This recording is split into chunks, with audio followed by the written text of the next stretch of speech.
You clicked on this video because you are tired of bedside nursing. You're probably a nurse that's super burnt out, whether it's with the hospital politics, patient care, finances, work-life balance issues, or maybe you just want to change your specialty, and I totally understand. So if that's you, please stay tuned to this video.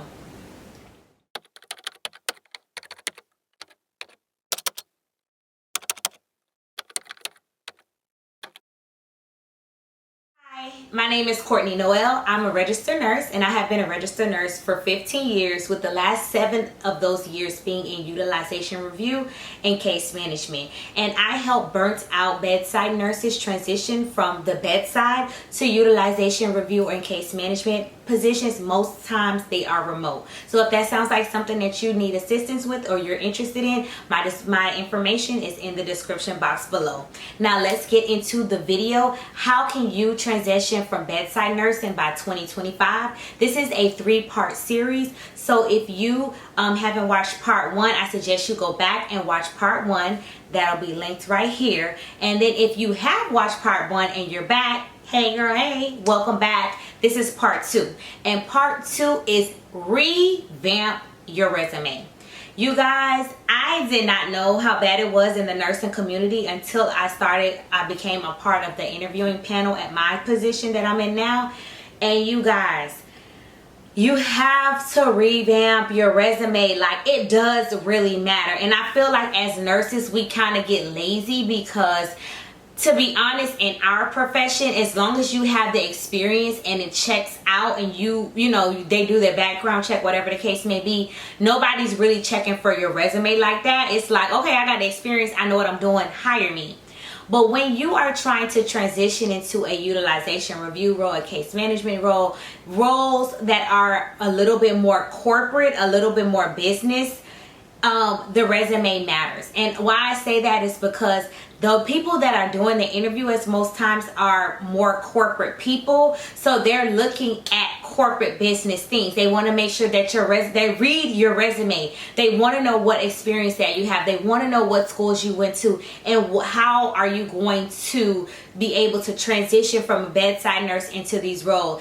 Especially if you're looking for a utilization review position, or you want to do something from the case management utilization review side from the insurance standpoint, because remember, that's more of a business. It's not a healthcare facility. So those nursing innuendos that we're used to is not like that for them, because they see this as a professional position. So with that being said, you have to revamp your resume. Luckily for you, I do offer resume services where I can either do a resume audit, or I can totally redo your resume for you. Again, my link is in the description box. But I'm going to give you tips about how you can do it yourself to hopefully get more hits and easily transition from bedside nursing to whatever position you desire by 2025. So my first tip is, number 1, update your resume.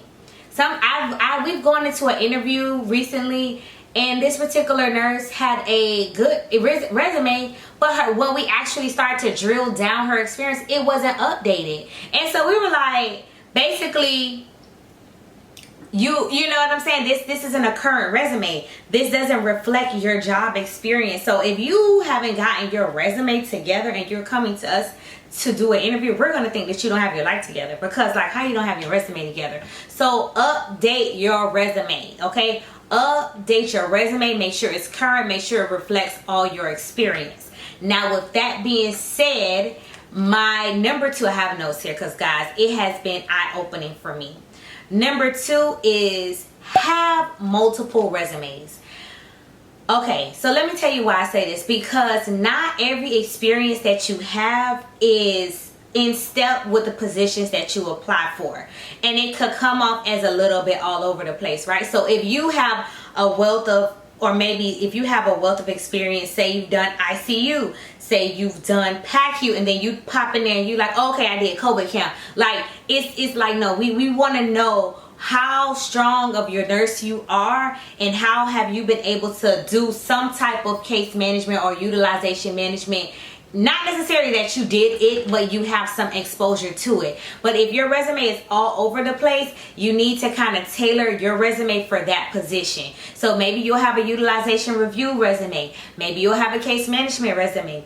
Maybe you'll have a telehealth triage resume or a transfer center resume. Whatever your heart desires. But I would say make sure you have the whatever experience in whatever position that you're trying to obtain, that resume is kind of tailored to that position. Okay, number 3 is shorten your resume. Okay, listen, let me make sure. Yeah, shorten your resume. Okay, I get it, trust me, I have 15 years of experience, and like back in my day, the more experience you have on your resume, the better.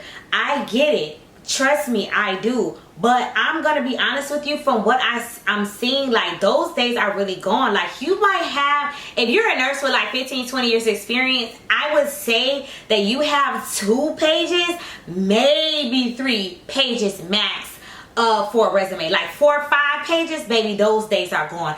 Typically they want 1, maybe 2, right? But and it's because like people don't have time these days. Like so much is going on. Time is of the essence. So really they want to read your resume and have a look at it at a glance and say, okay, wow, this is beautiful. Like they have this experience, this is that. It needs to be a snapshot of your experience that's going to like capture your reader and say, okay, I should pull this patient in. Remember too that a lot of the time the initial scrubbing of your resume is being done by AI.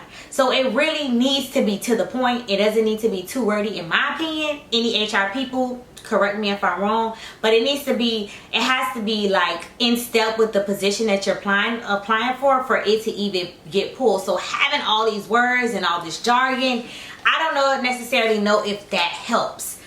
I could be wrong, but I do know that when it comes to interviewing, baby, we're not trying to read all these. We're trying to skim, understand where you're coming from, and then understand, make sure that it's accurate, it's up to date, and then understand you more as a nurse and your decision making skills.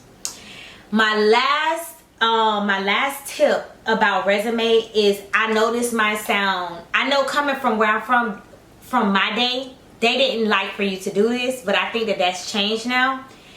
Make your resume aesthetically pleasing. And there are a lot of templates out there. Listen, when we get a resume that's like really nice, really put together, very organized, we'll be like, ooh, this is nice. Like this person is professional. Like we're impressed, okay? We are impressed that this resume is nice, well thought of, and to the point. It's impressive, trust me, because I've seen some resume like, ooh, girl, I need to like vamp mine up to this. This is bomb. So make your resume aesthetically pleasing. I'm not saying go all the way out, put your picture on there and do that type of thing. No. But what I am saying is just make it look nice and make it enticing for the reader. Because trust me, we're getting a lot of resumes. You need to have that to stand out. Especially when you're trying to transition into utilization review. Because the competition, I'm not going to even lie to y'all, is stiff. It's stiff out here. So you need to make sure that you're standing out amongst the bunch. So I hope this information was helpful. I hope you learned something. Please stay tuned for part 3. Most importantly, I love you, but Jesus, he loves you so much more. God bless you.